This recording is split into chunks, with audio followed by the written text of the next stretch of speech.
Existir es combatir aquello que me niega, decía Dominic Benner. Una vez más nos encontramos, queridos amigos, con otro nuevo programa de La Hora de Polemos. Esta vez tenemos a nuestro invitado, Juan José Guillén Aranda, que escribió el libro También fueron héroes. Un libro más que interesante y que habla, cómo no, del combate, de la lucha por la existencia. Bienvenidos a La Hora de Polemos.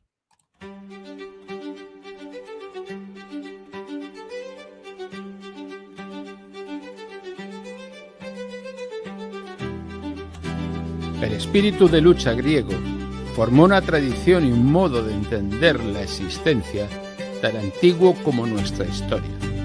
La vida en lucha eterna y constante por la existencia fue el fundamento de las sociedades heroicas. Pero el reemplazo del héroe por el mercader y de las comunidades tradicionales por las sociedades de consumo ha supuesto la disolución de este ancestral modo de experimentar el mundo. Es necesario volver a ser lo que fuimos. Es necesario volver a la hora de Polemos.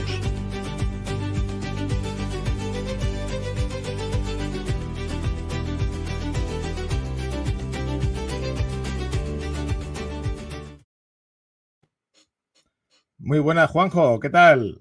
Muy buenas, pues bien, perfecto, encantado y con ganas de estar aquí contigo y explicar aquí un poco la historia de los héroes.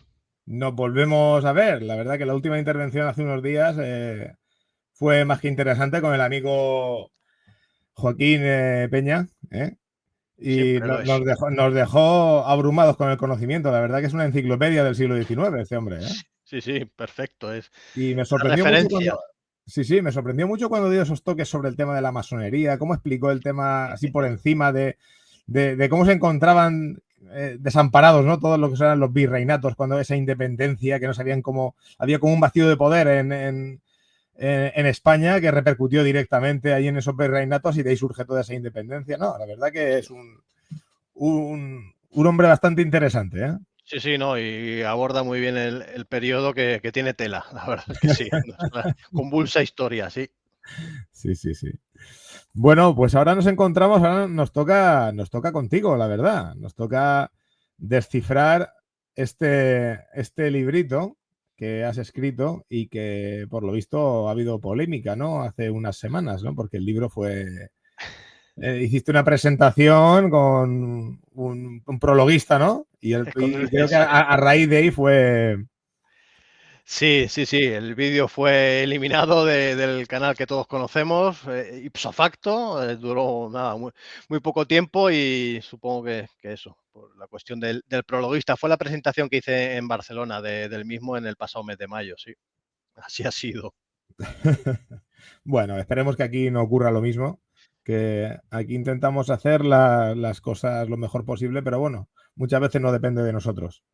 No, exacto. Nosotros hablamos de historia, al fin y al cabo, y de historia Sí, militar totalmente. en mi caso. Sin hacer ningún tipo de apología, ni ensalzar absolutamente ningún régimen ni el de Pol Pot, ni el de Pinochet. Exactamente. Bueno, te voy a hacer la primera pregunta de este libro, que Sí. dices, ¿también fueron héroes? Pues defíneme qué es un héroe, porque yo hay veces que me quedo anodado con lo que es la figura del héroe. Han llegado a decir que Elon Musk es un héroe también, ¿no? Por la libertad. Y hay cosas que...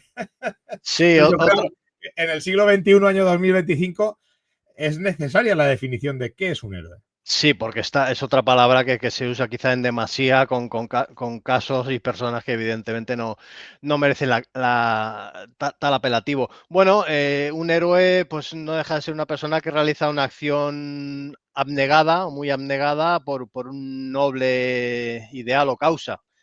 Entonces, esa es una de las definiciones, o persona famosa por sus actos. Entonces, claro, hay que acotar ahí el término héroe. Y sobre todo en esa definición que puedes encontrar por una causa noble. Y claro, ¿quién dice que es una causa noble o no? Entonces, cada uno, por eso, cogemos los héroes que queremos nosotros mismos, cada uno lo hace. Pero bueno, existirá lo que es la figura del arquetipo del héroe, que eso siempre ha estado ahí. Claro, Y el inconsciente colectivo, sobre todo en el europeo, está la figura del arquetipo del héroe. de ahí viene, efectivamente, y tenemos ahí unas civilizaciones que marcan y han marcado la ruta, el camino, como es Grecia y Roma, y de ahí tiene que venir. O sea, cuando cerremos los ojos y digamos palabra héroe, aunque nos vengan muchos otros, pero todo viene y empieza de ahí, de ese arquetipo de Grecia y luego Roma, por supuesto. Entonces, ahora, ¿por qué un libro de héroes del eje? Ahí la has dado, del eje, porque, bueno, esto no deja de ser una injusticia y un agravio comparativo de lo que ya uno a veces le llega al tope de la paciencia, ¿no? Y más del eje, o sea, es que está claro. Eh, el título viene niquelado porque dices, ¿también fueron héroes? ¿Y por qué? Ahí está el tema. Estamos hartos de ver películas, series y que siempre son los buenos los mismos. Y tú lo sabes perfectamente, ¿quién escribe la historia? ¿No? Los vencedores. Entonces, ahí está claro que llevamos desde el año 45, incluso antes, claro, evidentemente, con una injusticia mayúscula sobre estas tres, sobre todo estas tres naciones vilipendiadas que son las protagonistas mayores del libro y y lo que es el eje. Entonces, Alemania, Italia y Japón, pues han sido abofeteadas una y otra vez en libros, en películas, en series, en todos los medios de comunicación, porque los dominan quien los dominan, eso está claro. Y como yo quería reparar y contribuir un poco a esa injusticia, pues ya que el mercado está inundado de libros y películas y cosas de americanos, sobre todo ingleses, pues oye, ¿por qué no vamos a hablar de los que perdieron? Porque detrás de ellos había unas familias, tenían madres, tenían mujeres, tenían hijos, defendían lo que ellos pensaban que era lo correcto, que eran sus patrias, sus ideales, por mucho que no lo quieran desmontar. Entonces, pues ahí está. El resumen es, también fueron héroes. ¿Y tiene sentido un libro como este en el año 2025? Sí, bueno, yo creo que más que nunca, más que nunca, aunque tiene sentido porque además hay que ponerse en el tono rebelde de ya está bien, o sea que, ¿por qué no? O sea, aquí estos señores, pues bueno, en todas las guerras y en todos los bandos ha habido buenos, ha habido malos, ha habido asesinos, ha habido criminales, pero no todos los de un bando eran criminales o eran malos, o todos los del otro eran buenos. Entonces yo por mi parte lo que he querido es hablar bien de los del eje. Bien, Y es el bien. momento. Cualquier momento es bueno, por supuesto. Y más en los tiempos que corren, que está todo tan manipulado y tan pervertido y que parece que cada vez hay menos libertad de expresión y de pensamiento, que eso es lo más triste. No, es correcto. Es más, el sentido de publicar o que exista una editorial como EAS que publica esta serie de libros es por hacer esa batalla cultural frente a lo políticamente correcto, a la corrección política y a lo establecido. La cultura de la cancelación que impera por doquier es algo abrumador, ¿no? Entonces, todo Sí. aquel que quiera simplemente mmm, yo te diría reescribir la historia porque como está reescrita, hay que volver al origen, ¿no? O sea, Claro, yo me acuerdo exactamente. cuando sacó Editoriales el primer libro, el de Tolkien. Ese Ujú. fue uno de el primer libro en salir, Sí. hace 11 años ahora mismo. Ujú. Y ese libro creo que se subtitula Reescribiendo la historia del mito y la aventura. Y se dice reescribiendo porque, claro, como la obra de Tolkien se ha manipulado absolutamente tanto, toca reescribir para volver a lo que había escrito Tolkien. O sea, Al original, efectivamente. para volver Sí, al original toca reescribir lo que está en la calle. Entonces correcto. sí que es verdad Sí, sí. lo que estás comentando. Sí, sí, Efectivamente es así. Bueno, es divides triste. el libro concretamente en 20 capítulos, ¿no? Cada capítulo es una monografía de esos héroes, esos que tú consideras héroes y que deben estar ahí.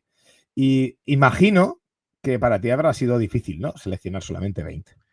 Sí, efectivamente, sí, claro, bueno, aparte de una cuestión de maquetación y de espacio, pues yo me hubiera alargado, pero sí, sí, sí, ahí de muchos ya se ha escrito, y hay biografías. La mayoría, por suerte, han escrito sus propias biografías y ha sido ahí un poco más fácil. Pero yo el criterio es lo que te decía, quería representar al eje y de esos 20 capítulos, 10 corresponden a los alemanes porque son los que llevan todo el peso de la Segunda Guerra Mundial.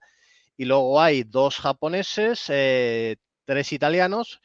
Por supuesto, también he querido meter a los españoles en su participación del lado del eje, que otros escriban la participación española en el bando aliado, pero a mí me toca o he querido hacer la del lado del eje. También he metido a León de Grel, como belga que es un caso curioso, porque está integrado primero en las Wehrmacht y luego en las SS, y el libro lo empiezo con un finlandés, que luego hablaremos si quieres más Sí, largo. sí. Exacto. Porque aunque no oficialmente Finlandia no es parte del eje, pero Finlandia es invadida en el 39 por su vecino soviético y entra en la guerra. Que pueda tener más simpatías por Alemania en esos momentos, bueno, no es óbice, pero se defienden y luchan con un valor y una entrega contra el invasor soviético que tenía que estar, algún finlandés tenía que estar, por supuesto, en esta recopilación de relatos biográficos, que es lo que son.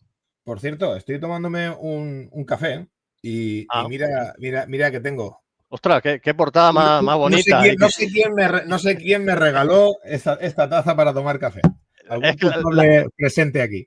por supuesto, las cosas saben mejor bebiéndolas ahí. Tienen otro sabor. Tiene otro sabor característico. Bueno, Correcto. si te parece, para los oyentes, vamos a leer lo que es el índice, que a fin de cuentas Sí, son los nombres de todos los héroes que salen en este libro, ¿no? exacto. Estamos hablando primero del finlandés Simo Aya, ¿no? Sí, tiene una. Jaja, sí. No me atrevo a hacerlo bien porque el finlandés, tengo una amiga finlandesa concretamente y nos reímos mucho de las pronunciaciones de las cosas de su país porque es súper difícil. Sí, es muy complicado. Me cuesta también. Yo le llamo Simo. Simo Haya, vamos a decir, Haya, ¿vale? sí, Hans Rudel, Junio Valerio Borghese, Kurt Meyer, famoso Panzer Meyer, Saburo Sakai, Gunther Prien, Capitán Ordaz y Teniente Otero de Arce, Hermann Bernhard Ramke, Mario Rigoni, Adolf Galland, Hiro Onoda, que de ese quiero también que hablemos. Sí, es fácil hablar de él, sin problema. Sí, totalmente. Joachim Peiper, el Capitán Palacios, por supuesto. Sí. Otto Krensmer, Santo Pelicia, Otto Carius, sí. también, el famoso Otto Carius.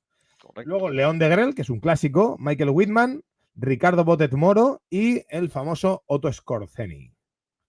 Ahí tenemos la lista. La alineación, vaya equipazo. No es un equipazo, es una alineación, pero de narices, ¿eh? Sí, ahora la pregunta es la siguiente. ¿Qué nombres se te quedaron en el tintero? Sácanos un poco la lista. ¿Cuáles fueron aquellos que te hubiese gustado incluir y no incluiste? Sí, porque luego hablándolo con la gente siempre me dice, oye, ¿por qué no has metido fulanito o menganito? Es muy complicado, la verdad es que, mira, solo de carristas alemanes, por ejemplo, pues me he dejado a Barman y a Nispel, que también tienen unas cifras y un recorrido espectacular.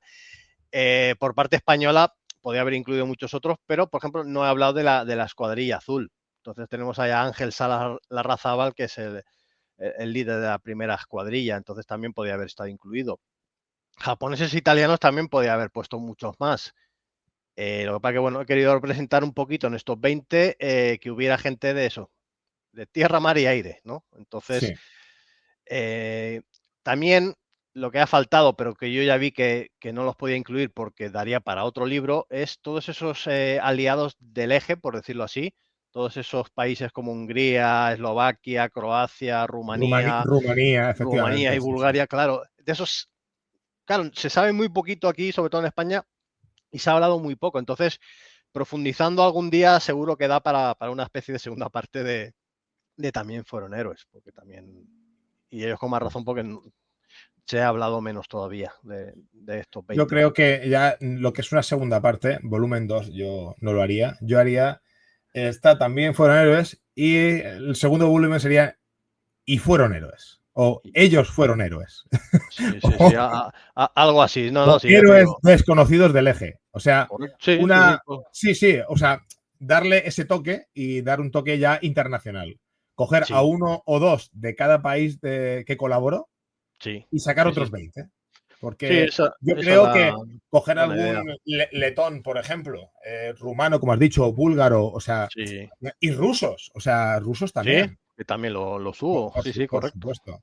O sea, yo creo que sería un trabajo interesante y enriquecedor, ¿no? Para el lector y para todo el mundo, Sí. vamos. Sí, sí, correcto. Que no Yo creo que ahora, quede en el olvido. sí, totalmente. Eso no te olvides de ello porque, vamos, te lo voy a recordar yo continuamente, ¿eh? Bien, me lo apunto. Yo ahora Muy quiero bien. dar paso a uno de esos héroes y lo voy a llamar por... Ay, este no es, perdón. Que también es héroe, también Que es héroe. también es héroe, también es héroe. Ese hablaremos luego. Yo quiero hablar de la Muerte Blanca. Correcto. Quiero hablar de la Muerte Blanca porque es un personaje que cuando yo lo conocí hace 15 o 20 años, cuando lo descubrí, Ujú. la verdad que me fascinó, Sí. sinceramente, porque hacer lo que ese hombre hizo a esas temperaturas, solamente eso, ya Exactamente. hacerlo es un logro, pero a Sí. esas temperaturas, no me lo puedo ni imaginar, vamos. Sí, sí, exactamente. Es que le añade un plus que nosotros, acostumbrados a otras temperaturas, ¿no? Y más los que vivimos en el Mediterráneo, pues meternos en la piel de tanto de él como luego los de la División Azul, que luego hablaremos. Pero sí, sí, o sea, el mérito que tiene Simo es espectacular. Y más viendo lo que hizo Finlandia contra ese gigante que les invade de repente y esa superioridad numérica y tecnológica, pero que cómo los frenan, cómo los vencen, cómo al final... Explica, para el que no sepa quién es la Muerte Blanca, explica las hazañas de este hombre. Sí, Simo Hayek, pues bueno, es el francotirador famoso, que debe ser famoso y empieza a serlo, finlandés por el número de bajas que le causó el invasor soviético. Él era un tío humilde y no era de contarlas y realmente llevar un conteo de esto es muy complicado. Quizás hoy en día con otros francotiradores pueda parecer más fácil, pero yo creo que nadie se entretenía a contar las bajas. Lo tenía fácil en el sentido de que, bueno, un finlandés normalmente, y más de aquella época, nace en el 5, 1905. Entonces, bueno, son cazadores por naturaleza y son esquiadores por naturaleza. Entonces, estamos hablando de que es de cajón lo que va a hacer en la guerra este hombre, y tantos como él, porque es el núcleo. Él es la cabeza visible y que le queremos dar fama, pero hay muchos más como él. Pero bueno, él es la eficacia, la fría eficacia, ¿no? Hizo cátedra, los soviéticos le tenían. Claro, no, Es más, normal. la Muerte Blanca, lo que era el apodo, no se lo sacaron. ¿Fueron los soviéticos quien lo sacó o no? No sé de dónde salió, pero bueno, si no fueron uno, fueron los otros y merecido lo tenía. Yo he puesto el francotirador de hielo por esa sangre fría que tenía, porque yo analizándolo y tal, porque los biógrafos y tal, y en entrevistas que le han hecho, eh, él no quiere recordar el que él ha disparado a tanta gente y ha eliminado a tanta gente. Entonces, ¿qué pasaba por la cabeza de Simo cuando disparaba a alguien? Yo llego a pensar que se pensaba que estaba en el campo de tiro, que estaba disparándole a un reno, un alce o algo así, porque no. Sí, sí, sí, sí, o sea, claro, eso Sí. al final tiene que pasarle factura si no te lo tomas de otra manera, pero ¿Cuántas vidas se calcula que mató? mm, Aproximadamente tiene que haber una cifra orientativa, ¿no? sí, pero pues mira, me has pillado en fuera de juego porque es como seguro que siempre hay ese baile de cifras que hay en todas las cosas, pero cientos, porque era un hombre además que se movía mucho y que cambiaba de asentamiento Yo de leí sitio. una vez, a lo mejor, no, leí una vez que rondaban, o sea, orientativamente unas 400. Sí, sí, sí, exacto. Yo no sé si eran Orientativamente, ¿eh? sí, 350 puede ser, ¿eh? No, hablo de memoria porque como ni él lo contaba ni tenemos la manera de comprobarlo, pero que sí, que fueron varios centenares, eso es seguro y en poco tiempo además, ¿eh? Porque si hubiera sido un francotirador alemán que estuvieron 6 años de guerra, pero es que estamos hablando de ese año 39, porque luego él es herido y en esa guerra de invierno que se llama, y él no participa la continuación, que se llama la guerra de continuación, que dura hasta el 44. O sea, que lo hacen un tiempo además muy comprimido. O sea, es espectacular lo de este hombre. Qué bueno, qué bueno. O Sí, sea, sí, sí. es, Porque es- además es- crea escuela, porque él sigue vivo, pese a estar herido en aquella campaña, está varios meses, tiene muchísimas operaciones. Esas fotos que se ven luego con esa mandíbula, que es donde le sí, impacta un soviético, es terrible. Sobrevive y luego, pues como ya tiene ese carácter retraído, humilde, es un hombre que continúa luego trabaja en el campo, se dedica luego a la caza, a criar perros de caza, a los caballos, pero también siguen esos clubes de tiro, ¿no? Y él es toda una institución en Finlandia. Él muere en 2002, si mal no recuerdo, pero hay campeonatos de tiro en Finlandia que tienen su nombre. Entonces, esto es significativo.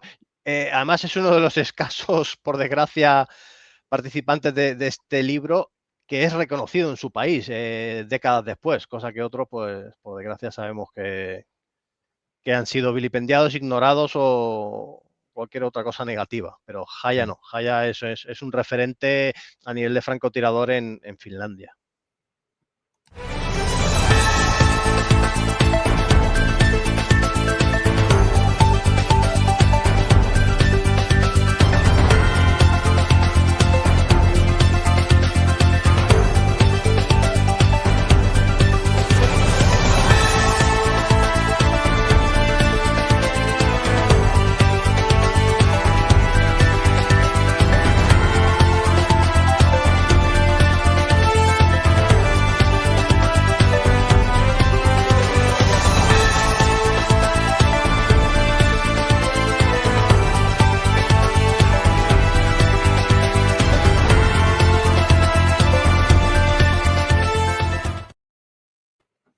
Juanjo, otro que me fascina mucho es el que se nos ha colado al principio, Sí, que es el amigo Gunther Prien, correcto. que además me he descargado aquí para ahora enseñarlo, lo que es la estrategia, como nos lo vas a explicar, la estrategia de combate que hizo. Tengo aquí el plano para ahora en un momento ponerlo.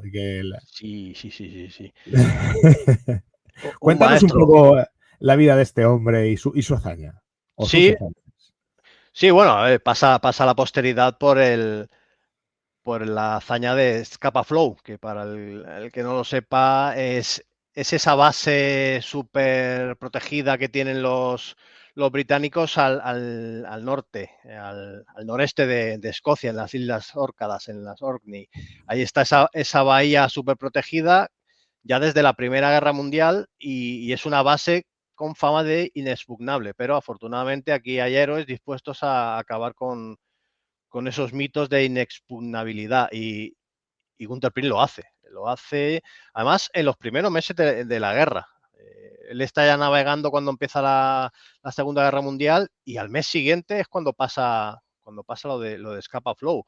Allí hay barcos hundidos alemanes de la Primera Guerra Mundial y aparte, claro, imagínate en esas islas azotada por los vientos, el frío, esos bajíos, esos escollos, meterse por ahí es complicado ya para cualquier buque. Pues imagínate para un buque de guerra que va con intenciones como las que llevaba Gunther Prin. Porque, claro, allí hay redes metálicas, allá hay focos. Exactamente, esto es. Ahí tienes el. Sí, sí, porque claro, él se cuela por ese estrecho, entre esas islitas y la tierra firme, por decirlo así, o por esa masa más de tierra firme. Tiene que meterse maniobrando de una manera que es muy difícil de entender si no te has metido en un submarino. Yo no lo he hecho, pero gracias a su libro, ¿no? Conseguimos un poco meternos ahí. ¿Cómo maniobra? Porque claro, están las corrientes. Él se sumerge en el fondo, espera que pasen las patrullas y demás, y ya lo hace a una hora que él espera que no haya luz. Claro. Por cierto, con el agravante y la mala suerte de que sí la hay, porque por esas noches y esas auroras boreales que a veces hay en según qué partes, y ahí parece que esté un foco encendido. Cuando el submarino llega a la superficie y dice, coño, ¿qué pasa aquí? ¿No? Que hay tanta luz y no debería haberla. O sea que ya es un problema más grave de lo que él se cree. Pero aún así, bueno, consigue maniobrar. Sabes tú que los sumergibles, bueno, van soltando aire, van cogiendo otro Sí. tipo de aire, suben, bajan, con eso maniobra contra las corrientes, consigue pasar esa malla protectora, por decirlo así, y consigue entrar en la bahía. Consigue entrar, ya me parece que es a medianoche, pero con esa luz que además, claro, le cambia todos los planes, y hay otra cosa que lo hace más complicado. Llega allí y resulta que ya ha salido la Home Fleet, que le llamaban, la flota inglesa. Entonces, allí no se encuentra con muchos barcos. Tienen que estar dando unas cuantas vueltas hasta que sí que efectivamente se encuentran unos cuantos, y entre ellos está el famoso acorazado Royal Oak, que ese es el buque insignia de los que se han quedado ahí dentro. Luego, aparte también, tiene que volverse a sumergir porque pasa un taxi por allí y le enfoca con los focos del taxi. Se vuelven a sumergir y vuelven otra vez para arriba cuando ya se ha ido el taxi, pensando que los han descubierto.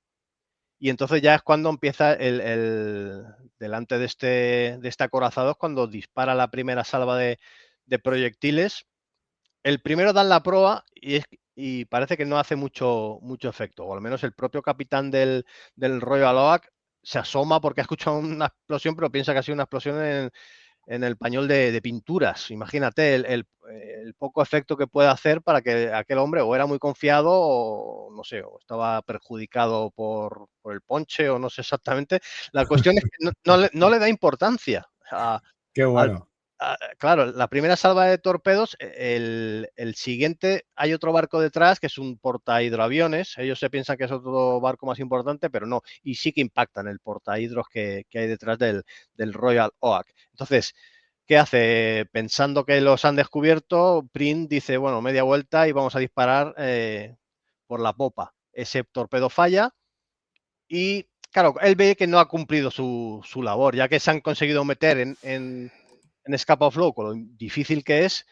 Aún así vuelve a dar la vuelta, carga 3 torpedos más, y eso sí, esos dan en el costado y sí que empiezan a hundir el barco, porque le hacen una vía de agua que lo van escorando hasta que lo acaban hundiendo. Y los ingleses tardan mucho en reaccionar, e incluso intentando salvar a muchos de los tripulantes, porque yo creo que fallecen 800 y son salvados 400. Que lógicamente Prim es un caballero, igual que hay caballeros del aire en la aviación, también los hay en el tema de los barcos, y él hace lo posible por salvarlos, pero claro, imagínate, estamos Claro. hablando de octubre en esas islas, es muy Eso es. complicado. Sí, eso es alucinante, claro, claro. No, Y mira, voy a poner una cosa, mira, justo luego, aquí, no tiene que ver contigo, pero este libro, que me lo suena, escribió sí. el amigo José Miguel Acosta y Jesús Lorente, está dividido en Bueno, dos partes, sí, y una de ellas es exactamente Mi camino al Scapa Flow de Gunther Prim. O sea, la obra de Gunther Prim correcto. la hemos publicado también, Sí, que sí, porque además, es muy interesante, ¿eh? Es algo... claro, no, ten en cuenta que ese libro, esa biografía, está escrita en agosto del 40. Entonces, muy poco después de lo de Scapa Flow, y por desgracia, poco antes del fallecimiento de Gunther Prim en combate, como siempre, como no podía Sí, ser de otra de manera. otra manera. O sea que ese es un libro muy, muy, muy, muy interesante, pese a que, claro, publicado en ese año, en el 40, no podía contar todas las cosas, Claro, yo lo que lógicamente. estuvimos hace unas semanas entrevistando a Felipe Botalla Ajá, y estuvimos hablando pues de los famosos U de clase 21. sí, Digo, una persona como Gunther Prim hubiese cogido un clase 21 y eso es más peligroso que una caja de exactamente. bombas, ¿eh? Eso Sí, es sí, algo... sí, sí, tremendo. Lo que hizo con el U-47. Claro, es que estás hablando de U-47, es que es el inicio, es que no había un desarrollo, incluso fíjate, si nos vamos a los U de clase 900, o sea, los últimos de clase Sí. 20, ¿no? Me refiero, Ujú. ya no tiene nada que ver con lo que él estaba manejando. No, y Que fíjate no eran el submarinos como tal, rendimiento. eran, ¿cómo se llama? Sumergible, ¿no? Llámalo. Sí, Sumergibles. llámalo. Sí, sí, exacto. Sumergibles se llamaban. Eso es. Pero mira el rendimiento que le dio con las herramientas que le daban en ese momento. Eso hace a estos personajes de este libro también diferentes. Porque no. Hay otros tripulantes de submarino de sumergible que hacían su trabajo y poco más, pero hombres como Sí, él o como Kretschmer, la verdad es que son especiales por este tipo de cosas. totalmente de acuerdo. Ahora te voy a preguntar sobre uno que me ha sorprendido que lo introdujeras, la verdad, Ujú. y es este señor de aquí, Joaquin Joaquin Piper. Paper. Sí, sí, sí, sí. ¿Por qué Además, motivo? O sea, ¿cuál es lo que qué es lo que has valorado para introducir a Joaquin Paper aquí? su trayectoria y luego, por desgracia, que lo hablaremos, su fallecimiento, su Claro, asesinato, es mejor que dicho, directamente. el fallecimiento es algo, claro, es muy peculiar, ¿no? O sea, me gustaría que nos Sí. hablaras de cómo vivió, pero también de cómo murió. Bien, pues a ver, Paper es el arquetipo de oficial de las SS porque es una de esas personas que sabes que va a ser grande en lo suyo. Y lo suyo es una vocación, y es una vocación militar y tiene un expediente bélico espectacular. O sea, lo conocemos y el relato empieza por esa ofensiva de las Ardenas, cuando ya tiene que evacuar ese Kampfgruppe Paper, ese grupo de combate, que es el que más avanza, es el mejor equipado, se le da a él, porque Sepp Dietrich es el que elige que Paper lleve la cabecera de la punta de lanza de la ofensiva de las Ardenas, que fracasa, o llámalo como quieras, por otros motivos, evidentemente, por la climatología, estamos hablando de diciembre del 44, Mm. pero aún así lo que consigue, claro, era utópico lo que querían, que llegase a Amberes, ¿no? A la costa de allí de Holanda y que partiese a los aliados por la mitad para crear divergencias entre ellos. Y los propios miembros del Kampfgruppe, con llegar a atravesar el río Mosa, esto es un éxito. Y no lo consigue por un depósito de combustible que los americanos vuelan muy poquito antes de que ellos lleguen. Si no, hubiera cruzado el Mosa el Kampfgruppe de Pepe y hubiera conseguido los objetivos. Y, hombre, no digo que reescribiese la historia, pero hubiera sido bien diferente la ofensiva de las Ardenas. Pero este es el ejemplo, o sea, él ha combatido casi todo el tiempo, porque asciende a coronel después de esto de las Ardenas, eh, en el Leibstandarte y en el Frente del Este mayormente. O A sea ver, que que no era miembro de las Waffen SS como tal. sí, sí, sí, sí, exacto. No era Sí, de las Waffen. Era de las sí, Waffen. sí, sí. Casi todo el tiempo está en la primera división, que es el Leibstandarte Adolf Hitler, sí. Ah, vale, vale, vale. Vale, Sí, vale, sí, vale. sí, correcto. Por eso que tiene un expediente impecable, siempre en la... Sí, sí, además desde el principio, de los años 30 que entra en las SS, empieza a ascender, además por méritos. Y luego, ¿qué pasa? Sí, Lo es verdad que quieren... Himmler le tenía cierto aprecio personal. A eso iba, efectivamente. Ah, ibas a eso. Sí, no, estás adelantado al pensamiento. Claro, es un tío que vale, además es un tío que tiene planta, que tú lo ves y dices, coño, esto es un militar y este es un oficial que vale y va a hacer carrera. Himmler ve eso y lo quiere tener en su estado mayor muy, muy cerca suyo. ¿Qué pasa? Que Paper es un tío de acción, entonces siempre está esa guerra de decir, no, devuélveme a mi unidad, que yo quiero estar allí en el estandarte, y Himmler lo tiene en su estado mayor, que incluso, como mucha gente sabe, y los que hayan leído al amigo Botalla también, de que viene a España, va a Madrid Sí, con sí, Himmler, correcto. forma parte del séquito, está en Toledo y está en Barcelona. Y en Barcelona van a Montserrat, algo que yo tengo por aquí cerca y me gusta ir de vez en Correcto. cuando porque para mí es un sitio especial. Y Pepper estuvo en Montserrat y estuvo en Barcelona. Entonces tenía esa diatriba siempre de Himmler de no, yo te quiero aquí a mi lado porque eres un tío que vale y demás. Y Paper, pues eso, como todos los que tenemos un poquito de ardor guerrero y de sangre bélica en las venas, pues nos gusta la acción y nos gusta el campo de batalla. No, ya llegará el ¿Qué edad tiempo. tenía cuando lo de las Ardenas que has comentado? 15, tenía 29, no tenía 30 años todavía. Madre mía, Claro, sí, sí, sí, sí, exacto. madre mía. No, era un hombre que hubiera tenido una carrera meteórica de haber seguido, pero bueno, estamos ya hablando que en el 44, que sí ya es cuando asciende a coronel, pero bueno, hubiera llegado a general seguro, sí, sí, por eso. Sí. No, es alucinante, ¿no? La verdad. Bueno, ahora has hablado de la vida. Ahora, ¿por qué no hablamos de la muerte? Sí, porque bueno, es otro de los personajes de este libro que pasa por diferentes prisiones, está ahí en ese proceso que hacen en Dachau precisamente a varios oficiales de las SS, le quieren encalomar una presunta masacre en Malmedy, que todos hemos oído hablar, que comete las SS, y al final se desmonta porque no tienen evidencias y pruebas, y aún así los condenan. Están en la cárcel.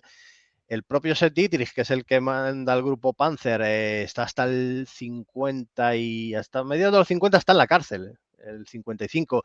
Y el propio Paper es el último de los que lo liberan en el año 56. Entonces, bueno, él intenta hacer vida normal. Sabes tú que a los SS en Alemania no les daban facilidad ninguna, entonces se busca la vida. Incluso Ferdinand Porsche lo meten a trabajar en la fábrica de Porsche. Sí, pero ¿qué pasa? Que ya en esos años los sindicatos se le echan encima.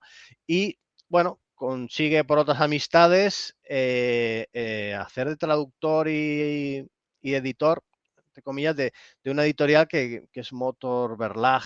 Bueno, hay libros de historia militar, y él participa en eso hasta que su amigo el editor fallece, y entonces ahí, bueno, él se busca un poquito la vida por su cuenta, y es cuando decide irse a Francia para estar tranquilo. Claro, craso horror, como vamos a ver a continuación, porque ¿qué le pasa? A ver, aquí hay también dos versiones. Dice que los franceses, los comunistas, lo detectan. Él está en un pueblo tranquilo, lo ven allí y demás, y lo persiguen. Lo denuncian, por decirlo así, empiezan a amenazarlo. Estamos hablando de julio del 76, fíjate, o sea, él ha estado unos años... Es un anciano ya, es un hombre ya... Sí, ya tenía una edad, tenía 60, pero bueno, sí, para estar ya tranquilo, que ya a esa edad ya debe uno estar tranquilo, ¿no? Y por eso se va a un pueblo tranquilo francés, pero ni con esas. Entonces, se supone que son el Partido Comunista Francés el que lo busca, lo acosa, y la noche del 13 al 14 de julio, además, yo creo que es significativo porque es la fiesta nacional francesa, el 14 de julio, le van a visitar a su casa, no se sabe quién, porque claro, él no sobrevive y no lo puede contar. Lo queman vivo. Entonces esto es jodido, porque... Yo he leído que le hacen algo más. Sí, a ver, él tiene ahí un paisano, que también es un veterano de guerra alemán, le deja armas, y cuando luego, claro, la investigación, evidentemente las autoridades francesas no van a hacer nada por investigar a fondo, y aquello con los meses queda olvidado. Pero él tiene un calibre 22, tiene un calibre 6.35, él también tiene unos perros que no le da tiempo a sacarlos, pero bueno, entra en su casa, la munición que lleva la ha consumido, con lo cual aparentemente se ha defendido, ha luchado como un soldado que es hasta el último momento, pero bueno, no sé si con cócteles Molotov o cómo lo hacen, pero bueno, la cuestión es que queman la casa y lo queman vivo. Luego se encuentra un cuerpo allí de unas dimensiones que, bueno, es un poco extraño que alguien pueda... Porque me parece que son 60 centímetros. O sea, yo no sé, no soy forense y no entiendo lo que un cuerpo carbonizado puede llegar a reducirse, pero de un tío que me diría 1,78, 1,80 a 60 centímetros, no lo sé. Por eso digo que hay varias versiones. Hay otros que dicen, no, es que lo orquestó todo para fugarse. Igual se pensaban que también cogió y se fue a Sudamérica o Brasil o algo, pero... en el año 70 y tanto no tenía la necesidad. Si le hubiese ido algo del viaje a Sudamérica, ya hubiera ido antes. El programa de Sudamérica que hemos hecho Felipe Botella y yo. Sí. Pero si se hubiese ido a Sudamérica, lo hubiese hecho al principio. Claro, no llega ni a pasar lo que es el proceso del juicio por los crímenes, ¿no? De aquello. Claro. O sea, es más, él estaba tan seguro de que era inocente y que no había cometido los crímenes y no se fue. No se fue porque dice, si yo no he hecho nada, no tienen por qué... Claro, ¿por qué tengo que huir de algo que no he hecho? Huir de no haber hecho nada, ¿no? Efectivamente. Sin embargo, hay otros que solamente por su cargo de responsabilidad ya se iban y otros porque, pues efectivamente, habían cometido alguna tropelía, ¿no? No, por eso, que yo esa versión de que es un montaje para huir lo descarto, la verdad. Que también hay otra versión del Mossad. Sí, efectivamente, hay un libro que... Esa versión es de lo que he estado leyendo, fuera de tu libro, disculpe, señor escritor, fuera de tu libro, es la que más me creo. De todo es la que más me creo. Porque hay una cierta ritualidad en el asesinato. No fue solamente quemarlo. Quemarlo fue cómo terminó todo. Pero sí hubo un acto de tortura. No recuerdo ahora, no tengo a mano, ¿no? Para decir exactamente esa ritualidad, cómo se cumplió, pero sí que fue un tipo crimen ritual y sí que se cree o hay indicios de que estaba el Mossad detrás. Correcto. Sí, hay un libro que a su que habla de eso. Lo que esta versión, no vuelvo a decir, esto no lo digo yo, lo dice esa versión, habla de que efectivamente el Partido Comunista fue el que filtró la información al Mossad. Ajá. Claro, sí, una colaboración los necesaria. Estaban al tanto de esto. Por otra parte, y esto ya es historia general y tú también lo sabes, el tema de la masonería en Francia, claro, los enlaces de esta por toda Europa y a su vez con los servicios secretos europeos en general, lo era, lo fue, lo es y lo será. Y lo será. O Es sea, lo más preocupante, sí. Y lo será. No puedo decir nada porque yo no soy nadie para decir nada al respecto, pero España también lo ha sufrido, ¿no? O sea, y no tantas décadas atrás, ¿no? Eso es. Entonces, lo digo en tal sentido, ¿no? Hay indicios, yo no voy a poner la mano en el fuego, ni simplemente que cuando uno analiza las 2-3 versiones que hay de cómo este hombre partió, ¿no? Yo me creo más al final la última, en base a todos los indicios, pero es mi criterio personal y creo que es respetable, ya está, ¿no? Ese odio y ese ensañamiento solo puede ser obra de mentes perturbadas de los que ya sabemos. Entonces, al final la revancha del enemigo eso es. Uno es el perdedor y está el vencedor. Y el vencedor, la revancha no tiene fin, ¿no? Porque es algo que va más allá y trasciende más allá de lo que es la misma materia, ¿no? Cómo ciertas personas aplican ese tipo de venganza, ¿no? Sí, porque es al que no has podido derrotar en vida, en combate, porque era un gran guerrero, como esa gente que destruye tumbas, sea quien sea que lo haga, a mí me parece deleznable. Efectivamente. Sí, esto es. Sea quien lo haga, efectivamente. Ahí la frase no la recuerdo literalmente, ¿no? Pero no era la frase de Carlos V, cuando le dicen de destruir la tumba de Lutero, ¿no? Y dicen, no toquéis la tumba de Lutero, que yo combato a los vivos. Dios combate a los muertos o algo así, no recuerdo muy bien, ¿no? Pero que yo combato a los vivos, a los muertos dejarlos descansar, ¿no? Exactamente. Pues algunos ni eso, porque el propio Paper luego, hasta que pudo por fin reposar sus restos o lo que quedó de ello en Alemania con la familia, pasó tiempo, porque la mujer se va de allí de pocos días antes de estos sucesos y muere en el 79, pero sí, por fin Paper descansa en Alemania y esperemos que pues mira, no lo pensaba nombrar, pero a propósito de esto, hay un héroe que has metido ahí dentro. No lo pensaba nombrar porque es tan nombrado y tan conocido que no merece la pena. No merece la pena, me refiero que hay otros que son desconocidos. No se me vaya a malinterpretar. Yo te he entendido bien, sí. Me refiero a León de Grell. Claro. León de Grell, su familia vivió aborrecida por la presión, a su madre la encarcelaron, le acusaron de haber tenido al hijo que tuvo. O sea, es algo era lo único, es algo demencial. Claro, es algo ¿qué le vas a imputar? Claro, le imputamos que usted tuvo a ese hijo. O sea, es algo demencial para el que no lo sepa. Y sabemos que León de Grell falleció en España, sabemos que se incineró y sabemos que las cenizas se echaron en el Nido del Águila, creo, o en el Berghof, en Obersalzberg, ¿no? Sí. En la zona de Berchtesgaden, sí. Parte ahí y parte en otro sitio, correcto, sí. Correcto. ¿Digo el otro sitio? Sí, claro, sí. Igual que te han informado a ti, me habrán informado a mí, incluso hasta la misma persona, vete tú a saber. Pues a lo mejor sí. ¿Es un amigo nuestro de Cataluña? Sí, exacto. Claro. Vale, bien. Pues el día que nos informaron a nuestro amigo y a mí a la vez. Vale, ok. Vale. Efectivamente, León de Grell al final reposó en tierra valona. En tierra valona. Las cenizas se echaron en un monte, no voy a decir cuál. Y dentro de ese monte hay una pequeña, no sé si es una piedra, hay una pequeña inscripción en un sitio concreto, que solamente lo saben unas pocas personas. Exacto. Yo todavía no he ido. Y yo sé que hay gente vamos a decir, well-known person, como dicen en inglés, ¿no? Gente de renombre, gente que sale en medios, ¿vale? Que muchas veces salen en fotos con la montaña de espalda. Y nadie sabe por qué. Claro. Yo ya lo sé.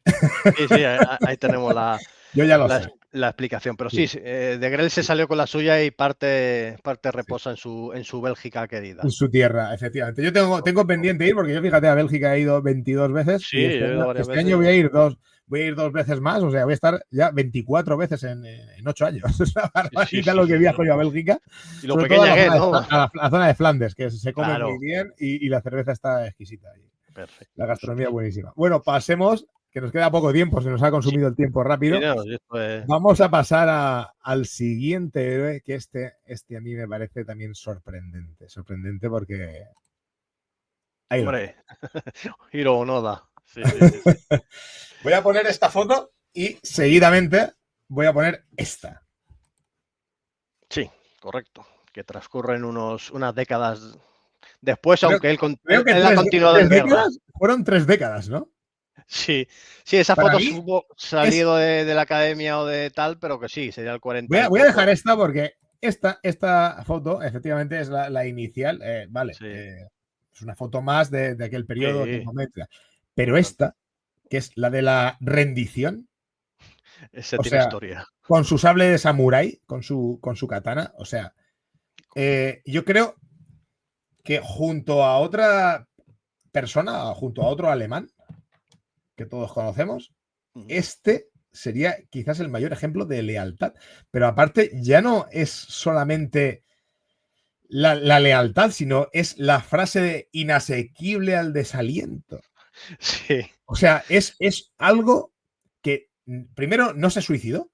No, tenía orden de no hacerlo, ¿eh? Claro. Entonces, en base al código de lealtad y a ese código samurái que tienen ellos, claro, es alucinante, porque además estaba él solo. Sí, al final sí. Al principio está acompañado de otro, pero se queda solo. Claro. Al final, sí, correcto. Y bueno, si todos hemos visto la película de Náufrago, ¿no? De Tom Hanks, la locura de la soledad, ¿no? O sea, sí, y ahí estaba y que no había manera. Y era un irreductible, además. Una persona sola. Háblanos de él, por favor, háblanos de él. Sí, bueno, él está educado militarmente en operaciones especiales de inteligencia, contra guerrilla y demás, y es destinado a Lubang, una isla de Filipinas, pues quedando poco para el final de la guerra, y la orden que se le da es de combatir al enemigo y hasta que no sea relevado o se le dé una orden contraria, que continúe con esa guerra de guerrillas y con los hombres que tenga y los medios que tenga, que él se espere que van a ir a buscarlo. Y efectivamente lo cumple durante 30 años, prácticamente 30 años. Claro, eso es lo que destacamos como algo extraordinario, porque por más que termina la guerra, por más que le dan una radio, le dan periódicos, revistas, cartas de la familia, o sea, más evidencias de que la guerra ha terminado y que le están diciendo que deponga las armas y que regrese a casa, él se cree que eso es mentira y que es todo un montaje de los filipinos, de los americanos, etcétera. Y no pasa como a los últimos de Filipinas. Sí, exacto. Es comparable, además, sí, el mismo archipiélago. Lo que pasa es que unos fueron unos meses y este hombre se tiró 30 años. Sí, correcto. Claro, y fíjate la casualidad de que va un periodista, un aventurero allí, contacta con él, habla, Onoda se sincera con él y este periodista, este aventurero le dice, bueno, ¿qué hay que hacer para convencerte para que tú vuelvas al Japón? Y él dice, pues que venga mi jefe y me dé la orden. Claro, algo tan sencillo en los años 40, pero claro, estamos hablando de 29 años después. Afortunadamente, el teniente está vivo, es comandante y consiguen con las autoridades negociar y va a la isla y efectivamente se presenta allí y Onoda, primer tiempo de saludo, le da orden, le da novedades y el comandante ya le dice que mira, que sí, que la guerra ha terminado y entrega las armas y hasta aquí que nos vamos para al Japón. Y así lo hace. Claro, contado así muy sencillo, pero claro, hay que ponerse. Es una historia efectivamente, de fidelidad, de lealtad, de abnegación, de disciplina, que yo la comparo como legionario que soy. A nosotros, claro, somos a veces muy cerrados y nos dan una orden y va a misa. Pues Pues Onoda hizo lo mismo 29 años. Es absolutamente increíble. Pero es que luego se va a Japón, allí no se adapta, se va a Brasil, monta una granja, vuelve al Japón e intenta dar clases de supervivencia y muere bastante mayor. Pues bueno, un ejemplo de vitalidad y de Murió hace fidelidad. poco, creo. ¿No fue el 2010, 2012, algo así? Sí, no me acuerdo No sé. exactamente, En tu pero libro tiene que estar, por sí, supuesto, ¿no? sí, sí, La sí, fecha de... lo pone ahí, Claro. pero que sí, que tuvo una vida y claro, la principal fuente de documentación para este relato ha sido el libro que escribe él, Claro. que además lo escribe es eso, poco tiempo después, claro, los editores ahí en Japón se frotan las manos porque la exclusiva la querían tener todos de las memorias de este hombre, 2000, pero 2014. fíjate, 2014, con 91 años. 91, sí, claro, gente así tiene Esto es alucinante. una vida larga e intensa, sí, sí, por eso. Es alucinante. No, No, no, hay una cosa que me sorprende mucho y es que la gente que ha pasado por la guerra, yo lo sé por amigos nuestros historiadores y demás que han conocido a mucha gente, ¿no? Sí, La gente que ha pasado por la guerra, en general, ha vivido muchísimo. sí, sí, Muchísimo. mira, y tenemos O los sea, ejemplos, sí, alucinante. Es algo... sí, bueno, esta generación de hierro, efectivamente, yo me remito a los casos de los que yo he conocido personalmente de la División Azul, que he hablado con ellos. Y varios que han estado dando guerra en todos sentidos, intentando participar en las hermandades, incluso desfilar, pasado los 90. Dice, esto es absolutamente increíble. Y sí, sí, tenían esa longevidad de esa generación de hierro que, claro, después de lo que pasaron, pues bueno, la vida cómoda de la posguerra, pues fíjate, cómoda entre comillas, ¿eh? Pero totalmente. comparado con lo que pasaron ellos, sí, sí lo es, desde luego. Bueno, pues como has nombrado ahora mismo la División Azul, creo que tenemos que ir a alguien que a mí de pequeño, pues de joven, mejor dicho, no de pequeño, Ujú. me impactó su bravura en un momento determinado y no fue precisamente en el combate. Y me refiero a este señor. Capitán Palacios. Don Teodoro Palacios Cueto, pues sí, correcto. A ver, que ya tenía, en el momento en que es capturado y que empieza esa epopeya que todos conocemos por embajador en el infierno, Capitán Palacios ya tiene un currículum militar espectacular de falangista en Santander, previo a la guerra civil, y, y luego, pues eso, en el 41, que evidentemente es ese tipo de hombres que está claro que va a dar un paso al frente y se va a ir a la División Azul, hasta que sobrevive, porque sobrevivir en Krasnivor, los que hemos leído, hemos incluso escuchado los testimonios, fue complicado con las bajas que hubo en aquella jornada. Y bueno, el ejemplo de Palacio viene después. Claro, Es claro. espectacular, o sea, Porque el leer... en la película esta que hay, Sí, sí, sí, esa sí, sí. escena es buenísima, es buenísima. Es No, recomendable de no. ver, aunque no se quiera ver la película entera, que se vea esa escena, esos 2 minutos. Sí, sí, sí, sí, sí. Además que es calcado. Tú lees el libro y luego la escena es evidentemente calcada y además muy realista, porque yo creo que realmente era ese tipo de actitudes, ese tipo de conversaciones con los soviéticos y de cómo decir, es que me da igual todo, mi vida me da igual y entonces yo voy a luchar por La los película se llama derechos. Embajador en el infierno, ¿verdad? Sí, yo creo que se llama igual que el Igual que el libro, libro, sí. Embajador en el infierno. Es una película en blanco y negro, si no recuerdo mal, Sí, y sí, es sí, de los años 50, 60. o incluso menos, sí, sí, de aquellas Sobre los de 50, creo que. Joder, Alfredo Mayo y demás, sí, sí, que sí, sí, fueron sí. grabadas con pocos medios técnicos, pero son muy realistas y son dignas de ver hoy en día. Bueno, podrías decir lo que ocurre, que ya que estamos, vamos a finalizar el programa, que nos hemos ido Sí, 8 9 minutos, podrías sí, finalizar con la escena de Embajador en el infierno. sí, a ver, él se niega a una serie de cosas porque además lo que les pasa ya a los soldados que son prisioneros, lo normal es que se rindan, que se conviertan en colaboracionistas, en chivatos, pero él no, él está por encima de eso y él convence a sus hombres y él se enfrenta a los soviéticos, a los comisarios, por esa dignidad del soldado español, del caballero español, para no caer en las humillaciones, aun a riesgo de su vida.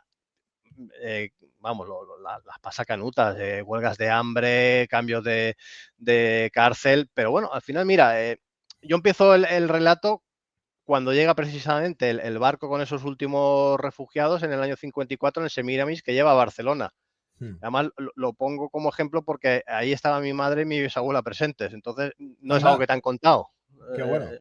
Sí, exacto. Estaban allí y dice, bueno, ¿y por qué fuiste? Porque yo se lo he preguntado. Bueno, pues porque eran españoles. Entonces, todos sabemos que allí en ese barco también había republicanos, que había esos pilotos, esos marinos y aquellos niños de la guerra que se les llamaba. Entonces, todo barcelonés y todo catalán y todo español que pudo fue porque lo que había en ese barco eran españoles, independientemente de su ideología y con quién habían luchado en la guerra. Entonces, el pueblo español les quería rendir un homenaje independientemente del bando. Y ahí estaba el capitán Palacios, que por suerte, pues mira, ahí lo cogió Luca de Tena y escribieron el libro, que es el mejor relato que hay. Hay otras biografías de gente que sobrevivió a los campos, pero lo del capitán Palacios es la mejor, está claro. Sí, muy épica, es muy épica. Sí, es espectacular, muy digna de leer, por supuesto.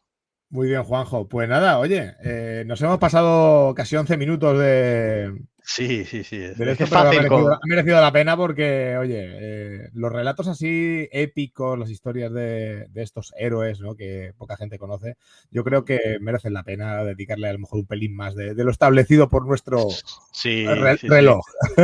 No, es que claro, resumir esto es complicado y luego pues uno se viene arriba hablando de estos auténticos héroes. Muy bien, Juanjo. Oye, muchísimas gracias por haber compartido tu tiempo con nosotros. A ti. Y nada, espero que, no sé, más pronto que tarde. Yo sé que tienes por ahí un libro dando vueltas con la pluma en estos momentos. ¿Estás escribiendo algo? Poquito le falta para terminar. Bueno, pues ya habrá alguien de Editorialeas que te enganche por banda para editarlo, creo yo, y para que luego se haga otro programa, por supuesto. Pues sí, ¿con quién mejor, verdad? Para nada, darle forma. Un placer, claro, y muchísimas gracias por haberte tenido. Gracias a ti, Manuel. Un abrazo. Un abrazo.